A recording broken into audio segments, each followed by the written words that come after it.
महत्त्वाची आहेत, तशी परप्रांतीय ही मतं निर्णायक ठरताना आपल्याला दिसतात। हे पाहता मुंबईत काही होर्डिंग्स लागली आहेत काल रात्री, उत्तर भारतीय बटोगे तो पिटोगे।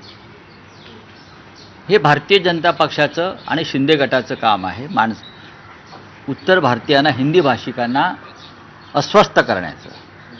त्यांना कोणीही मारलेलं नाही उत्तर भारतीयांना,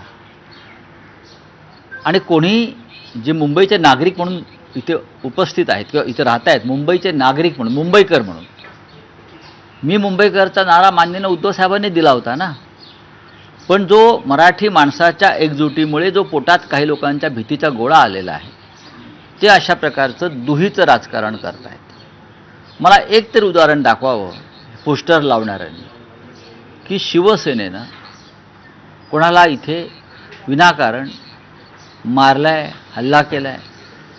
अनेकदा उत्तर प्रदेश आणि बिहारमध्ये मराठी लोकांवरती हल्ले झालेले आहेत, तुम्हाला माहीत असेल तर सांगतो मी।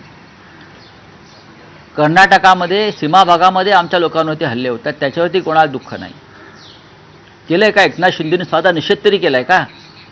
बेळगावामध्ये गेल्या 2 वर्षांमध्ये मराठी माणसांवर 212 निर्गुण हल्ले झालेले आहेत, माझ्या आकडे आहेत। तुरुंगात टाकले लोकांना मराठीचा झेंडा फडकवला म्हणून। काय सांगतात शिंदे आणि भारतीय जनता पक्ष?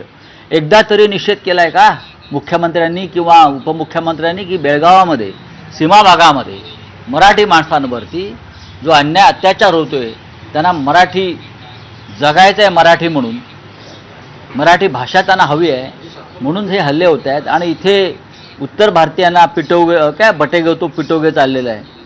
हां, आधी लोकसभा आणि विधानसभेत बटेगे तो कटेगे होतं, आता त्यांचे वेगळे वेगळे प्रकार सुरू आहेत ही नाटकं।